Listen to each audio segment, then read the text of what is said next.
Samedi 1er mars, Madame, Messieurs, bonsoir, bienvenue sur la RTS, le journal. Voici les titres. Exploitation et fourniture du gaz, le Qatar accompagne le Sénégal pour l'autosuffisance en énergie. Ce pays ami va apporter son assistance.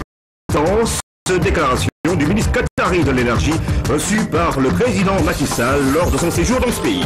63e édition du Magal de Port. Le ministre de l'Intérieur se félicite de la réussite de l'événement. La première dame s'est également rendue dans la cité de Sornam Diarabousso, Magal qui a été célébré pour la première fois en 1952. Et puis les fermes du futur à la une dans ce journal. Nous irons à Tataguine et à Méhé pour voir comment les producteurs agricoles essayent de s'adapter au changement climatique. Grand format sur cette approche novatrice avec Ibrahima Diallo. Bienvenue à tous. Le Qatar va soutenir le Sénégal pour l'exploitation et la fourniture de gaz. Lors de son séjour dans ce pays, le président de la République a reçu le ministre qatari de l'énergie qui annonce l'assistance de son pays en vue de l'autosuffisance du Sénégal en énergie.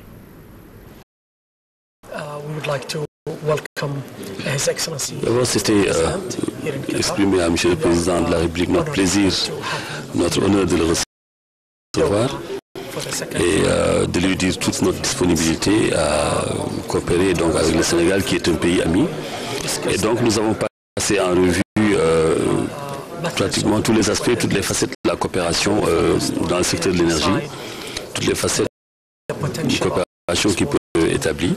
Nous avons parlé donc de la fourniture de gaz au Sénégal, nous avons parlé des possibilités d'exploitation, d'exploration également, de ressources pétrolières du gaz au Sénégal. Nous avons également parlé d'un partenariat qui peut être établi entre le Sénégal et le Qatar pour donc dans le domaine de la génération de la production d'énergie et dans le domaine de l'assistance pour que le Sénégal puisse être autosuffisant en énergie. Donc c'est les principaux domaines que nous avons abordés. Avant de se rendre au Qatar, le chef de l'État était en visite officielle en Chine. Sur place, la première dame, Mariam Sall, a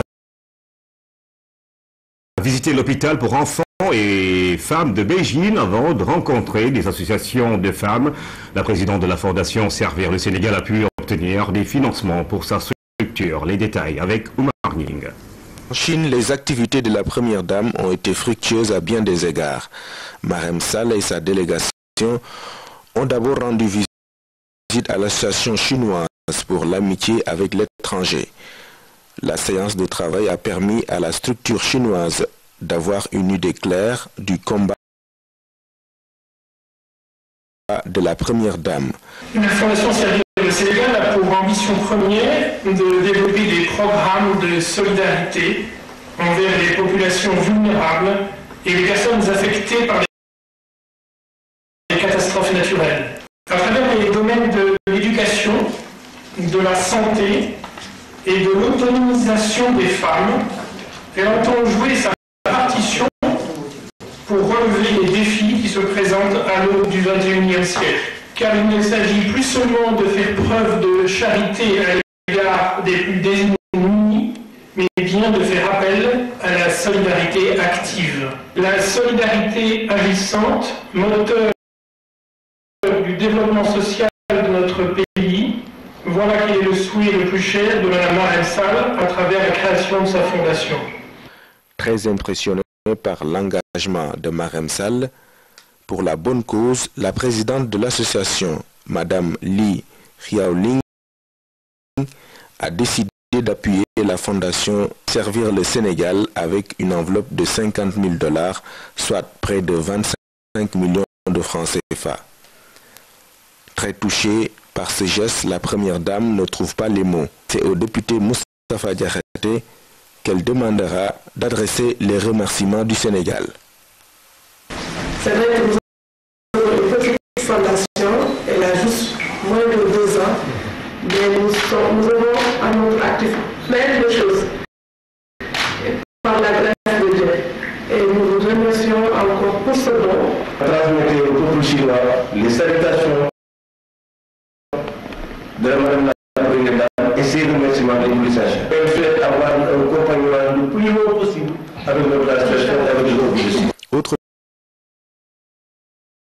fort de la visite de la première dame en Chine, son déplacement au siège de la Fédération des femmes. Ici également la présidente de cette structure qui regroupe toutes les associations de femmes en Chine s'est dit prête à nouer un partenariat avec la Fondation Servir le Sénégal. Madame Meng Yaossi a salué l'engagement de la première dame qu'elle trouve très salutaire. Dernière étape non moins importante, l'hôpital des enfants et des femmes de Beijing, la plus grande structure du genre dans le pays. Ici, l'accueil de l'équipe médicale est une preuve que le personnel accorde à cette visite de la première dame. Marem Sall a également mis à profit cette occasion pour s'imprégner de l'expérience chinoise dans un domaine qui reste une priorité pour elle, c'est-à-dire la prise en charge sanitaire des couches les plus vulnérables, les femmes et les enfants notamment.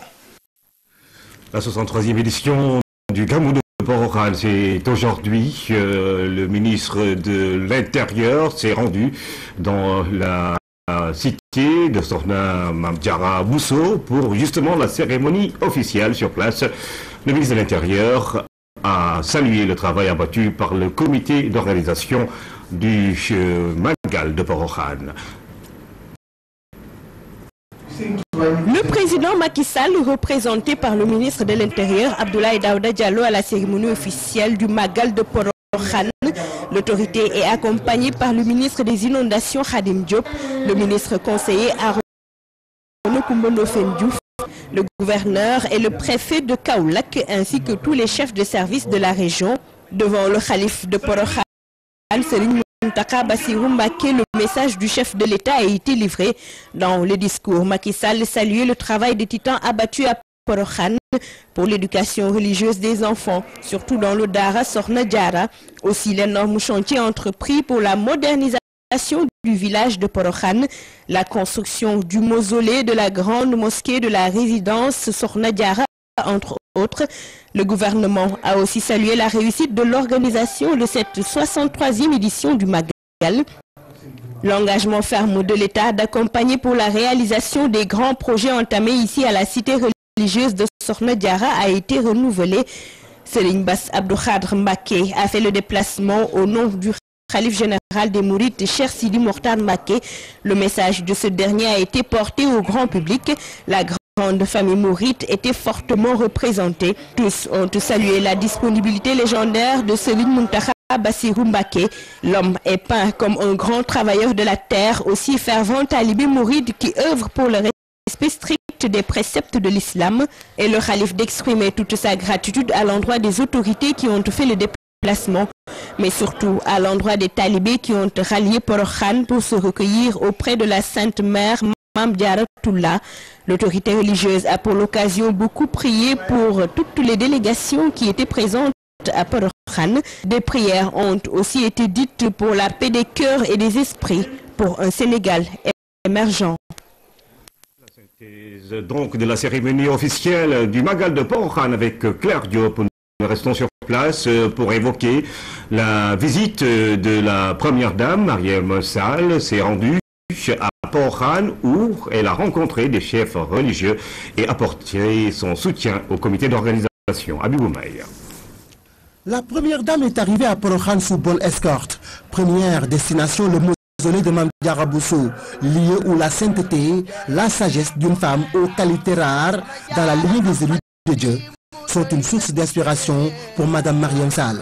Le fait est inédit et les autorités religieuses l'ont dit.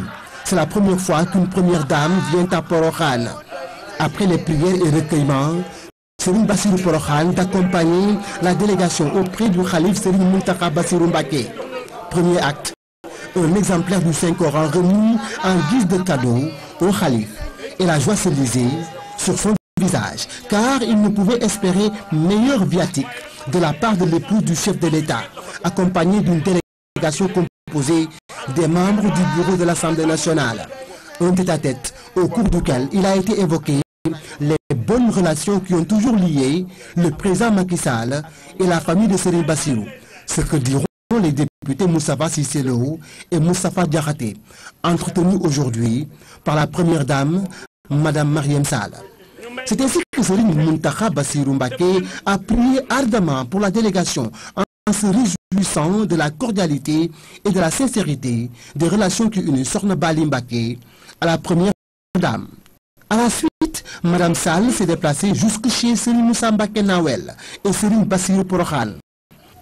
Et c'est là que les souvenirs sont évoqués et les photos en témoignent pour immortaliser la première visite d'un Premier ministre à Porokhane. Et ce fut avec Macky Sall, historique comme cette visite d'aujourd'hui de la première dame qui est une première. Le dernier acte de la visite est la Dara où résident 450 pensionnaires, tous homonymes de Mame Diarra. Un autre fait unique à Porokhane.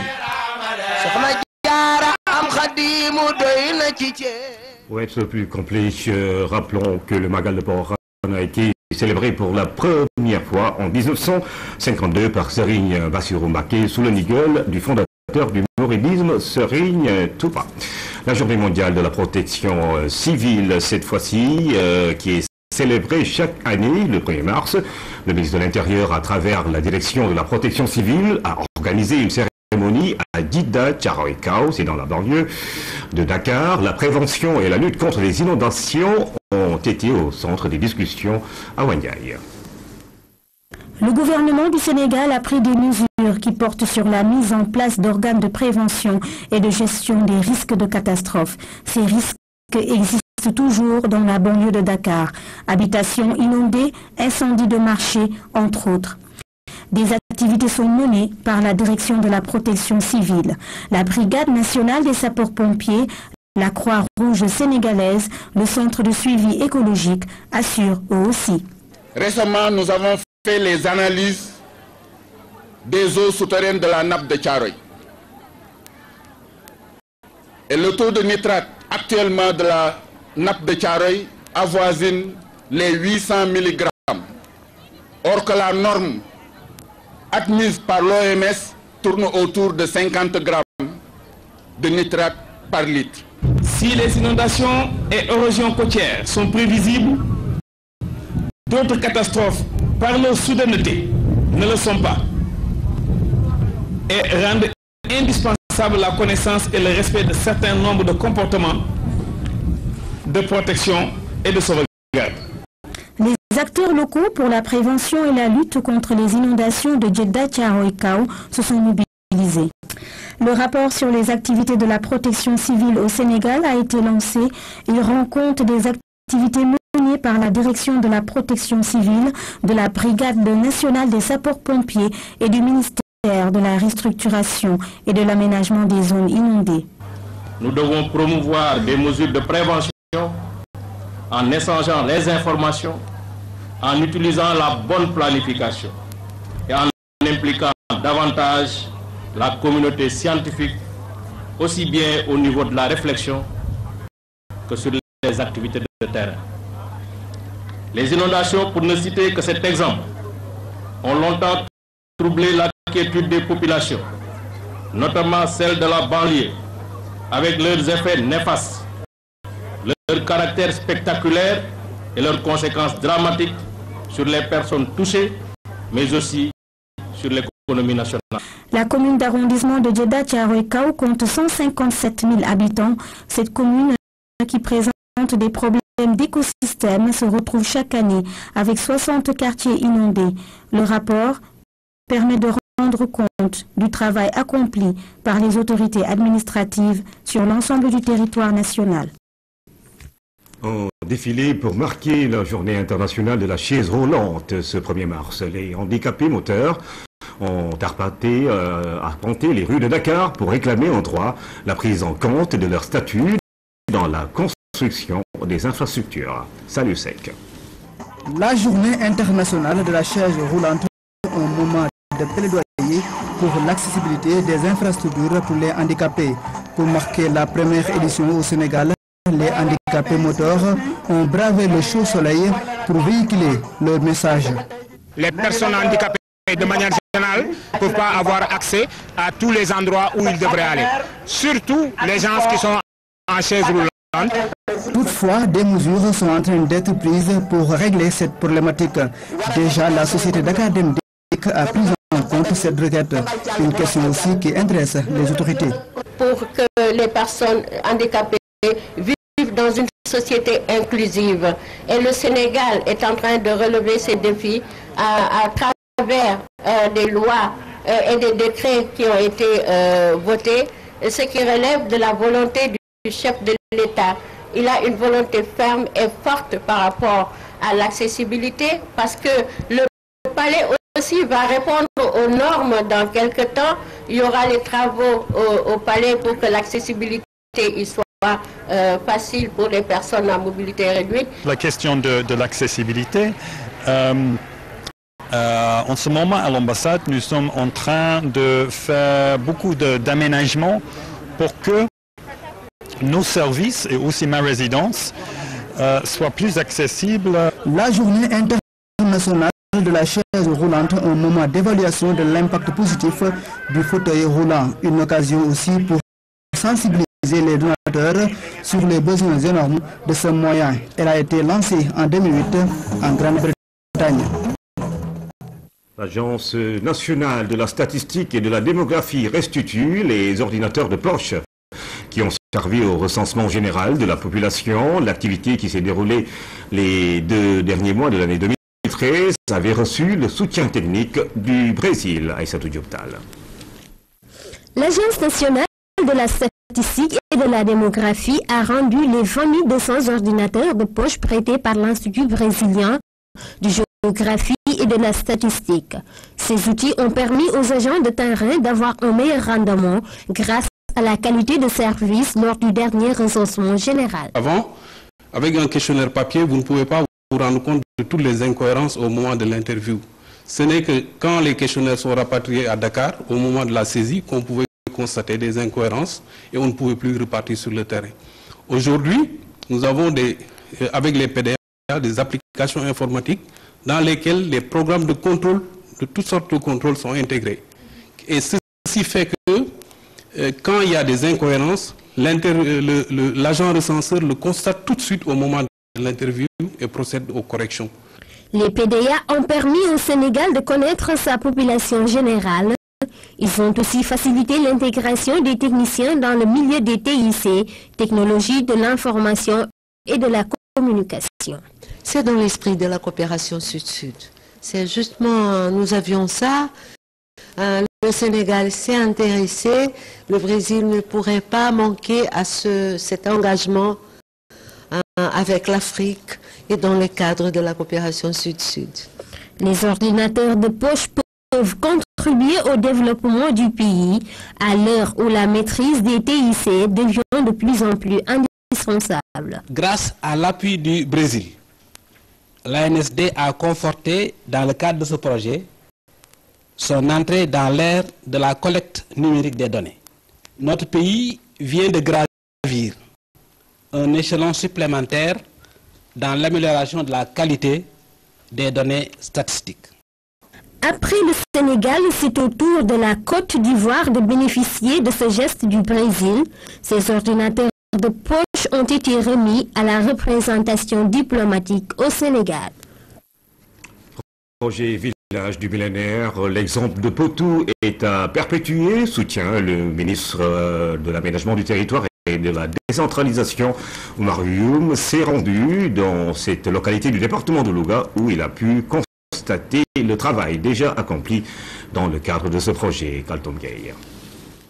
C'est un large exposé sur l'acte 3 de la décentralisation que les dignitaires des 12 Pench-Lebou ont eu droit. L'activité entre dans le cadre de la campagne menée par les autorités à travers les forats et la caravane d'information qui sillonne le pays pour une intégration rapide des axes de la réforme par les populations. Nous avons comme résultat aujourd'hui, dans la première phase de la réforme, la communalisation intégrale, l'érection des départements en collectivités locales, puis nous pensons maintenant partager sur ces résultats, sur ces acquis, avec les communautés, comme nous avons eu à le faire dans le cadre des forats, dans les régions, dans le cadre de la caravane de l'acte 3. Donc cette activité s'insère dans le plan de communication autour de l'acte 3 de la décentralisation, est heureux qu'une grande communauté comme celle de la communauté Lébou, à laquelle j'appartiens, organise et s'intéresse à cette réforme. Ce partage de la réforme avec cette importante communauté qui s'étend dans l'espace géographique compris entre Dakar et Thiès devrait permettre de mieux comprendre les enjeux de celle-ci. Toutefois, des propositions ont été faites par la communauté Lébou. Elle appelle le gouvernement à dialoguer avec les segments organisés afin de lever les malentendus sur ce projet de réforme. L'acte 3 de la décentralisation est devenu une loi. Elle est votée. Donc, il n'est point question de la remettre en cause, mais de participer à sa meilleure application sur le territoire national et suggérer, après réflexion, le rythme d'application. Le grand Serigne de Dakar. Nous parlons à présent de la 33e réunion des chefs d'état-major des armées de la CEDEAO, l'occasion d'évoquer la situation sécuritaire dans la sous-région. En marge de la rencontre, le général Mamadou Sow a salué le travail remarquable du génie militaire sénégalais. Louis-Philippe Sagna. Tous les chefs d'état-major de la CEDEAO ont effectué le déplacement à l'exception de celui du Cap-Vert. Cette 33e réunion ordinaire a permis d'axer la réflexion sur les dispositions à prendre pour accroître davantage la sécurité dans la sous-région. Nous apprécions le calme qui prévaut dans le pays et saluons l'excellence des relations entre les forces de l'ECOMIB et les forces armées de la Guinée-Bissau. Les dispositions prises par ces deux forces pour garantir la sécurisation des élections nous rassurent. Venu présider la cérémonie d'ouverture, le ministre de la Défense de la Guinée-Bissau, Celestino de Carvalho, a exhorté l'organisation régionale à poursuivre son action jusqu'au retour définitif de la paix. L'appui des pays membres pour l'organisation des prochaines élections présidentielles a été salué par Salamatou Suleiman, commissaire chargé des affaires politiques, de la paix et de la sécurité de la CEDEAO. D'autres interventions ont permis d'évaluer le travail qu'effectue les COMIB, la mission de la CEDEAO en Guinée-Bissau, d'où cette visite de chantier pilotée par des officiers du génie sénégalais. Le génie militaire du Sénégal fait un excellent travail de supervision. Grâce à eux, nous sommes sûrs que la qualité des travaux qui seront livrés est certifiée. La prochaine rencontre est prévue dans 3 mois à Conakry. Il faut noter que ce déplacement à Bissau était une opportunité pour le chef d'état-major général des armées, Mamadou Sow, de mener une bonne action à Sao Vicente, à 50 km de la capitale. Un important lot de matériel offert à l'école des officiers de l'armée bissau-guinéenne. Entre la Casamance et ici, on peut traverser la frontière sans se rendre compte qu'on a quitté la Casamance pour être à Bissau. Donc nous sommes les mêmes et dans cette phase assez importante donc, de restructuration des armées, en tout cas nous serons à vos côtés. Ces équipements vont sans doute contribuer au renforcement de la réforme du secteur de la défense et de la sécurité qui bat son cours dans ce pays frontalier qui enregistre souvent des troubles politico-militaires. La communauté internationale s'inquiète des événements en Crimée. On dénonce le déploiement des troupes russes dans cette partie de l'Ukraine. Moscou est mis en garde contre toute tentative d'invasion. Moscou accentue la pression sur la région autonome du sud de l'Ukraine. Des dizaines d'hommes armés de Kalachnikov et cagoulés patrouillent dans le centre de Simferopol, la capitale de la péninsule russophone de Crimée. Rien ne permet de les identifier, mais pour les nouvelles autorités pro-européennes en place à Kiev, il s'agit évidemment de forces russes. Alors que plusieurs aéroports et bâtiments officiels en Crimée sont désormais sous contrôle de cette armée qui ne dit pas son nom, Kiev accuse la Russie de renforcer ses troupes. La Fédération de Russie a envoyé 6 000 hommes en renfort. C'est une grave violation.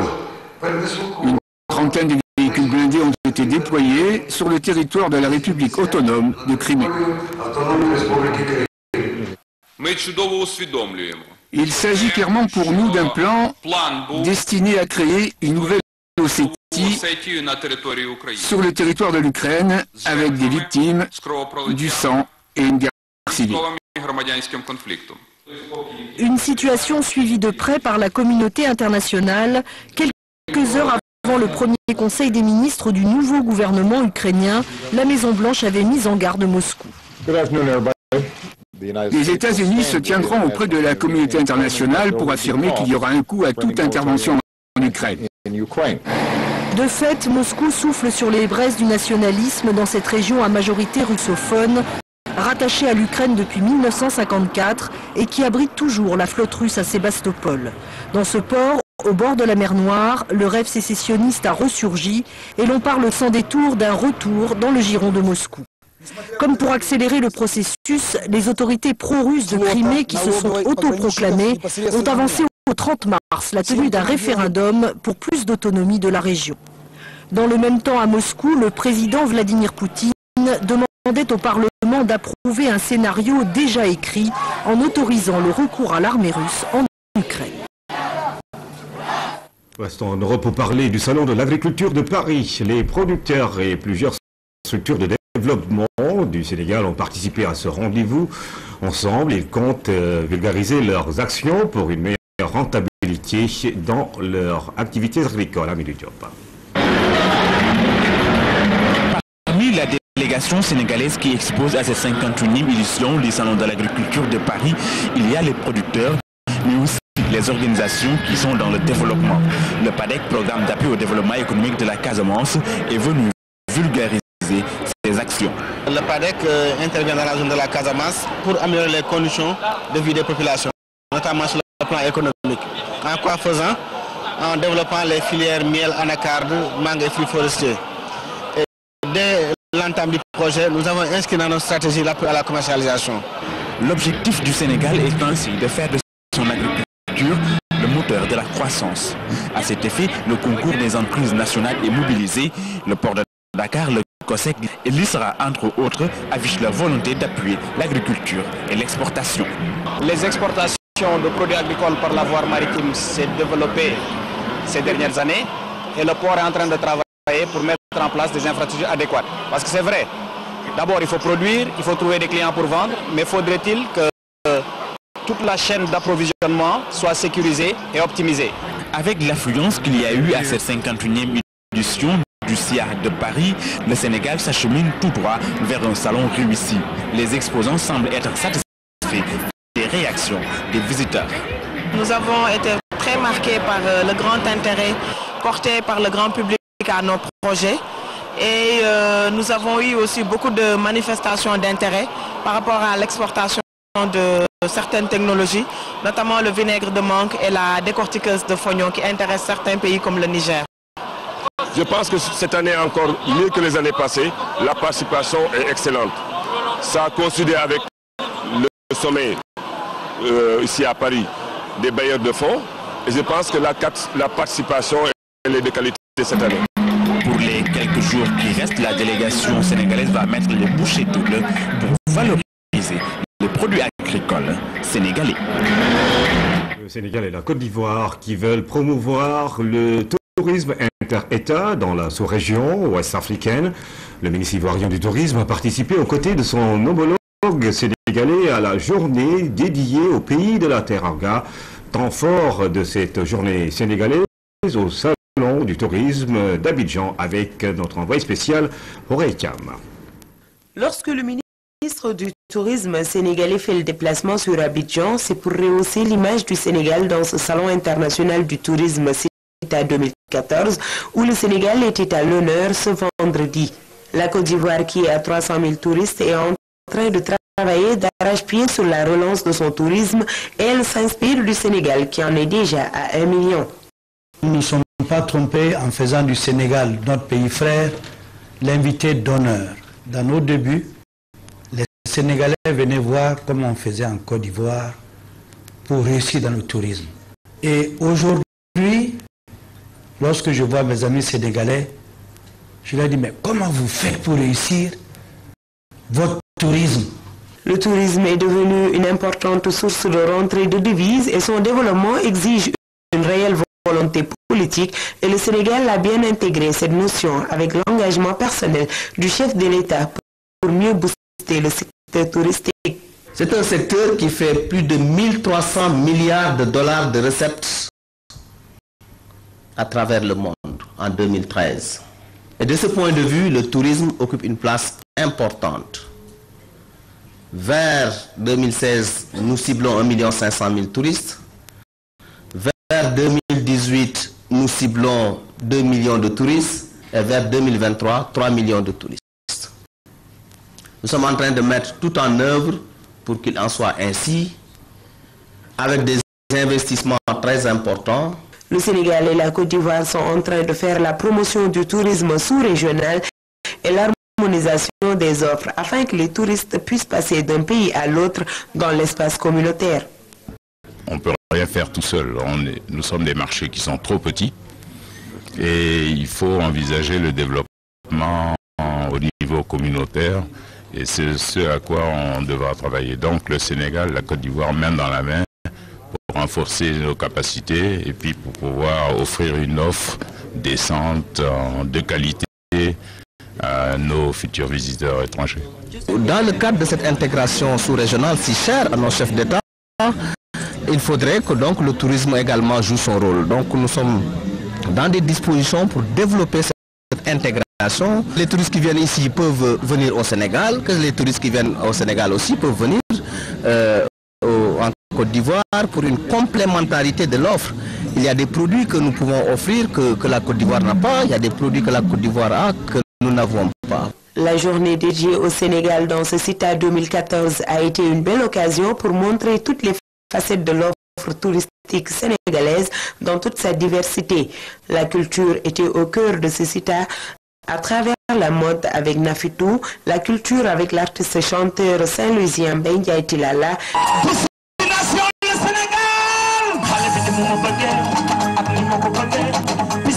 et la gastronomie sénégalaise avec cette délicieuse dégustation du tchéboudienne dont raffolent les Ivoiriens.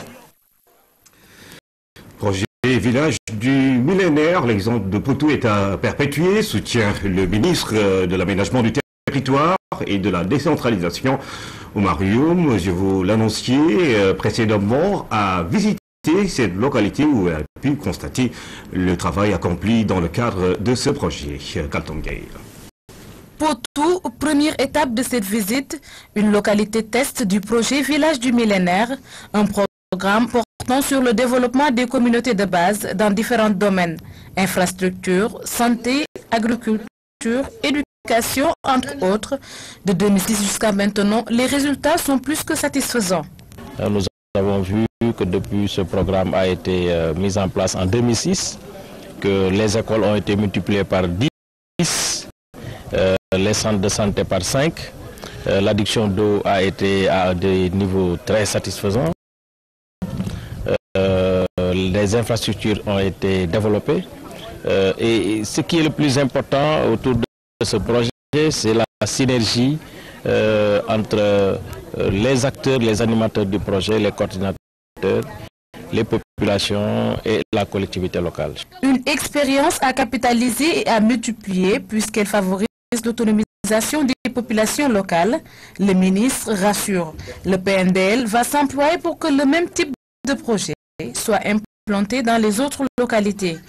Ce dialogue de développement autour des questions essentielles qui interpellent les populations est un dialogue à saluer et qui a donné des résultats. C'est pour cette raison que nous sommes venus en compagnie du Programme national de développement local, s'inspirer de ce modèle de développement, voir dans quelle mesure on peut capitaliser ensemble au profit des autres collectivités locales, qui sont des collectivités locales qui vont passer en commune et qui ont besoin justement de soutien et d'accompagnement dans la modernisation et l'équipement ainsi que les infrastructures. La visite a permis à Oumar Youm d'expliquer en direct à la radio Léona FM les enjeux de l'acte 3 de la décentralisation, mais également de recueillir les doléances des populations. Doléances qui, pour la plupart, concernent les infrastructures routières. Sport, le comité national olympique sportif sénégalais se projette sur les JO 2016. Le CNOS va été fait opérer en choix par plus de 6 athlètes que le comité olympique va accompagner en direction de Rio 2016. C'est là une des décisions issues du comité directeur du CNOS. À l'issue des travaux, le ministre des Sports a annoncé la nomination à la tête du comité d'organisation de la Coupe d'Afrique des Nations Juniors que le Sénégal a accueilli en 2015. Le compte rendu de Daralba. Le huis clos des travaux du comité national olympique sportif sénégalais a été long, mais au bout du suspense, c'est le président du comité qui a ravi la vedette à ses membres. Quand 2015, le roi Diagna, président du comité d'organisation, nous avons dit Diagna, avec tout son réseau relationnel, pour en faire en sorte que l'État, qui a un certain nombre de difficultés, puisse avoir des ressources additionnelles pour que nous puissions, réfectionner l'ensemble de nos infrastructures d'accueil. En tout cas, M. Diagna, sous peu, nous allons mettre en place la structure, mais en rapport avec tous les secteurs intéressés, nous avons pris la décision de vous nommer président du comité d'organisation. À vous de jouer. C'est un défi, c'est sûr, on va relever le défi, et puis avec votre soutien à tous, on va encore ouvrir une autre page de la collaboration ministère-comité olympique. Dans cette réunion, également, on est revenu sur l'arbitrage du budget consacré aux compétitions internationales. Cette année, les fédérations avaient exprimé un besoin de 4,5 milliards de nos francs. C'est comme l'année dernière, 900 millions. Bien plus, on a partagé ce qu'on pouvait partager entre gentlemen selon les critères qui ont été acceptés par tous. Le CNOS, dans son agenda, accorde une place de choix à Rio 2016. Des innovations ont été opérées sur les préparatifs de la 31e Olympiade. Parce que nous nous sommes rendus compte que nos sportifs, qui sont en fait donc de très haut niveau, n'avaient pas de statut. Et à ce niveau, il y a une commission nationale des textes qui est en train donc, de travailler donc, sur ça. Avant Rio, le Sénégal va participer aux Jeux africains de Botswana. Le Sénégal sera représenté par 6 disciplines olympiques qui vont participer à cela. Et 2 mois après, il y a en fait les Jeux olympiques de la jeunesse au niveau de Nanjing. Et à ce niveau aussi, je peux vous dire que nous avons déjà certains athlètes qualifiés. C'est l'occasion pour nous de remercier et de féliciter. Pour la première fois, le sport équestre qualifie un athlète pour les Jeux olympiques. Nous avons en fait une jeune cavalière qui est en fait qualifiée hautement. Il n'y a que 3 Africains qui vont participer aux Jeux olympiques de la jeunesse. Le ministre des Sports, participant à ce comité directeur en sa qualité de membre du CNOS, a annoncé sous peu l'adoption en Conseil des ministres des textes du sport sénégalais. Le CNP de boxe a organisé ce vendredi son gala d'ouverture de la saison 2014. Au programme, 8 combats de haute facture avec des internationaux. C'était sous le parrainage du champion de lutte Modulo Mansour a noué une paire de gants. Suivons sa démonstration. Que des coups de poing. La bataille des uppercuts a fait rage dans l'entre mythique du stadium Iba Mar Diop avec un ring aménagé pour la circonstance par le CNP de boxe. Le gala marque l'ouverture de la saison 2014. 8 combats étaient au programme. Ce gala est destiné aux membres de l'équipe nationale. On a organisé 6 journées de présélection. Et aujourd'hui, c'est la finale. Donc les meilleurs boxeurs sont en ce moment sur le ring. Et ce sont des boxeurs qui vont constituer plus tard l'équipe nationale de boxe, qui va représenter le Sénégal dans les compétitions internationales. Ce gala de boxe était placé sous le signe de la solidarité entre la lutte et la boxe, deux disciplines très prisées par les jeunes. Peut-être là une des raisons qui font du parrain de l'événement Modulo, membre honoraire de la Fédération sénégalaise de boxe.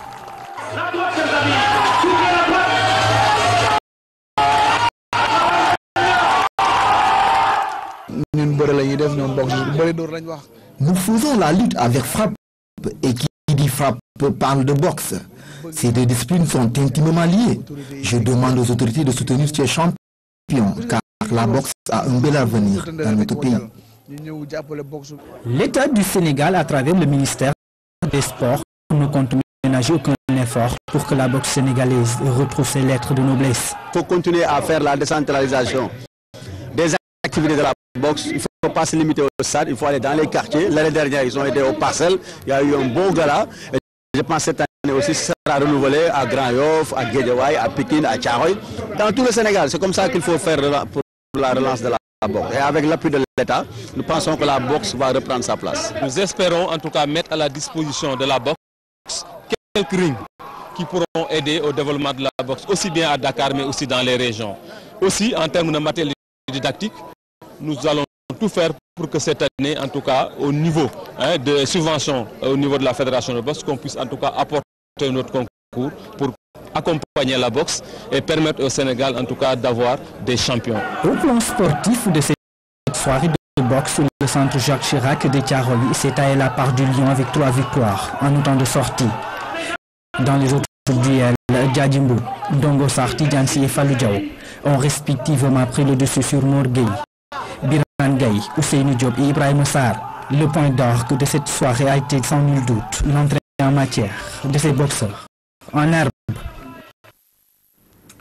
Mansour qui a perdu ses paires de gants lors de ce gala d'ouverture de la saison de boxe.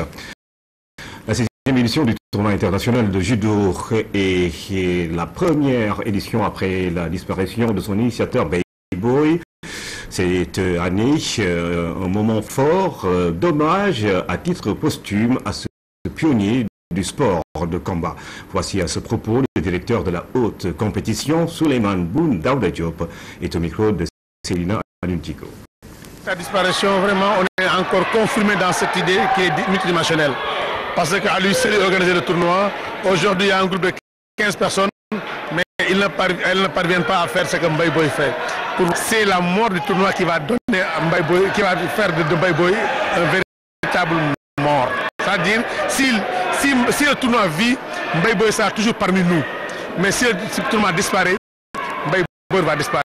C'est pourquoi vraiment tous ceux qui ont connu Mbaye Boy, tous ceux qui ont... C'était là donc l'extrait du directeur de la haute compétition qui se prononçait sur le tournoi international de judo de Saint-Louis en hommage à Babacar Mbaye Boy. Nous parlons encore une fois du Magal de Porokhan, une vieille histoire lie la mère de Serigne Touba, fondateur du mouridisme, à cette ville. Sur place, il y a énormément de choses qui se développent, notamment dans les daras, où l'enseignement coranique se poursuit. Claire Diop revisite l'histoire d'un Magal. Première édition du Magal de Porokhan, une initiative de Serigne Bassirou Mbacké Ibn Cheikh Ahmadou Bamba Khadimou Rassoul. Nous sommes en 1952. À l'époque, Porokhan était une petite bourgade où il n'y avait que quelques cases. Y accéder, un exercice presque impossible. Pas de route, pas de lumière, pas d'eau. Seul le puits de Mame Diarra Bousso servait à étancher la soif des talibés. Serigne Bassirou Mbacké, fils de Cheikh Ahmadou Bamba, a suivi les recommandations de son père en célébrant le premier Magal de Porokhan en 1952. En ce moment, il n'y avait rien à Porokhan. On peut y citer des talibés de Serigne Modounar Diop qui étaient installés à Kaolack à l'époque. Serigne Bassirou leur a demandé chaque année de préparer des repas et de les amener à Porokhan. Parmi ces talibés, on peut citer Serigne Moustapha Diouf, c'est le père de Abdoulaye Diouf, chanteur mouride. On peut citer Serigne Modou Issa Mbeng. Serigne Modou Issa Mbeng était un grand talibé. Mais on peut citer aussi Serigne Gouda Sow, le père de Moustapha Sow, opérateur économique. On peut citer aussi Aladji Diop Gueye, le père de Yad Gueye, douanier. Et tant d'autres. Et tant d'autres talibés qui étaient à Kaolack, qui, à chaque fois que la Magal de Porokhan arrive, prépare des repas pour les amener ici. Serigne Bassirou Mbacké a organisé le Magal pendant 15 ans, de 1952 à 1966. Serigne Moustapha Bassirou a pris le flambeau après le décès de son père. Il a présidé au destin destinée de la Khilafa de 1967 à 2007, 41 ans où de grands projets sont réalisés. Il a fait la mosquée, il a construit la maison de Mame Diarra Bousso, où se trouve logée toute la famille de Balaïsa. Il a construit le Dara de Mame Diarra Bousso, où se trouve actuellement 500 homonymes de Mame Diarra Bousso, qui apprennent le Coran et le travail en même temps. Serigne Moustapha a fait venir de l'électricité. Il a fait construire des forages, parce qu'il n'y avait que le puits de Mame Diarra qui existait à l'époque. Serigne Moustapha Bassirou a fait la route, a demandé au gouvernement de faire la route de Nioro à Porokhan. L'actuel calife de Porokhan est Serigne Mountakha Bassirou Mbacké. Il a succédé à son frère aîné rappelé à Dieu le 29 août 2007. Dès son accession à la Khilafa, il a commencé à perpétuer l'œuvre de son frère. Porokhan est devenu une commune rurale. Porokhan a eu un marché hebdomadaire. Porokhan a eu un réseau de téléphone. Porokhan a eu une mosquée. Porokhan a eu le mausolée de Mame Diarra Bousso. Le mausolée de Mame Diarra Bousso, qui, si on l'estime, ça va coûter au moins 1 milliard de francs, 1 milliard de francs CFA pour le mausolée de Mame Diarra Bousso. Aujourd'hui, l'image qu'offre Porokhan est tout autre. Des bâtiments sortent de terre, une route goudronnée relie le village et Nioro. L'eau y coule à flot, les lumières scintillent de partout. Porokhan joue un rôle capital dans l'histoire du mouridisme. Chaque année, des millions de talibés viennent des 4 coins du monde dans l'espoir de chercher la paix et la baraka auprès de la sainte Mame Mariama Bousso.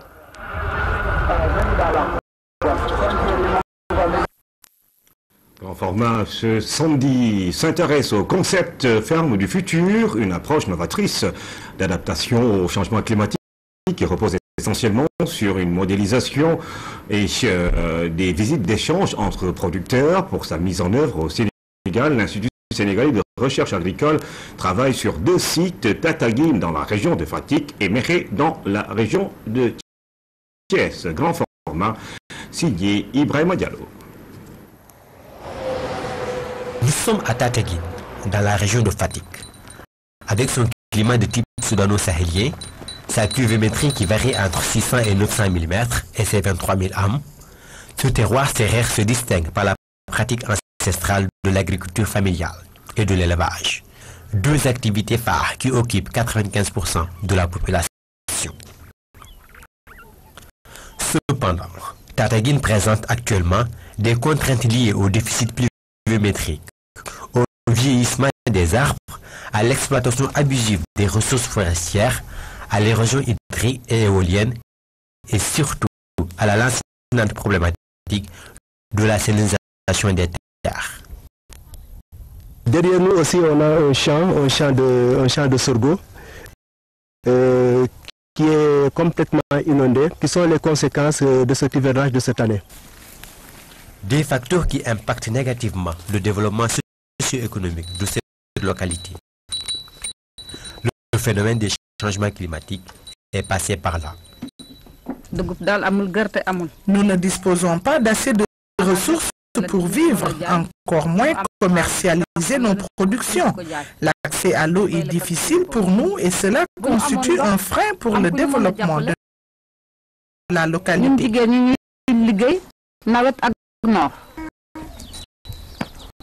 Pour améliorer la capacité d'adaptation de ces populations locales aux effets des changements climatiques, l'Institut sénégalais de recherche agricole ISRA, dans le cadre du projet NRECA, a mis en œuvre l'approche des fermes du futur. Un concept développé par l'Institut du Sahel à travers le programme SECAF, changement climatique, agriculture et sécurité alimentaire. Nous utilisons un outil qui s'appelle l'analogue climatique, qui est un modèle qui, à partir d'un certain nombre de données climatiques et biophysiques au niveau du site A, qui est le site de référence, peut en fait permettre d'identifier à travers le monde un site climatiquement analogue à notre site de référence, par exemple, dans 30 ans. L'avantage, c'est quoi? Si notre site de référence va être comme ces sites dans 30 ans, nous pouvons aller vers ces sites analogues pour apprendre des leçons. Donc, pour une expérimentation de cet outil scientifique au Sénégal, l'ISRA travaille sur 2 sites, Tataguine dans la région de Fatick et Mekhe dans la région de Thiès. Un plan d'action. Il se trouve que Mekhe est le site analogue à notre site de référence de Tataguine. C'est comme si on dit Mekhe est ce que sera Tataguine dans 30 ans sur le plan climatique. Cette approche novatrice repose essentiellement sur une modélisation et des visites d'échange entre producteurs. Première étape de cette visite d'échange interpaysan, Keur Medoun, un village tricentenaire situé dans le Cayor. Pour faire face à la soudure pendant l'hivernage, les populations locales ont développé une stratégie d'adaptation innovante, le dîner commun. Le dîner commun commence en juin, c'est pour une période de 3 mois. Chaque soir, nous dépensons 50 kg de mil et 9 kg d'arachide pour la sauce. Les frais du pilage et de la mouture du mil sont estimés à 60 000 francs CFA. Pour y arriver, les populations ont commencé par mettre en place un champ collectif de 10 hectares de mil et d'arachide. Toutes les opérations culturelles sont réalisées par les populations elles-mêmes. Dans cette optique d'adaptation au changement climatique, les producteurs de Keur Medoun ont également développé l'intégration du système solaire dans la production agricole. Expérimentée sur ces périmètres de 5 hectares, cette nouvelle technologie culturelle contribue de manière significative à l'allègement des travaux des maraîchers de la zone. Au début, c'était vraiment difficile car la nappe est trop profonde. Et grâce à l'introduction du solaire, nous cultivons en saison de pluie et en contre-saison. L'année dernière, nous avons récolté 3 tonnes de papaye. Autre opportunité saisie par ces visiteurs, la caisse de solidarité. Dans le souci de développer une chaîne de solidarité communautaire, les femmes de Femboul, animées par la volonté d'entraide et de partage, ont mis en place cette caisse de solidarité.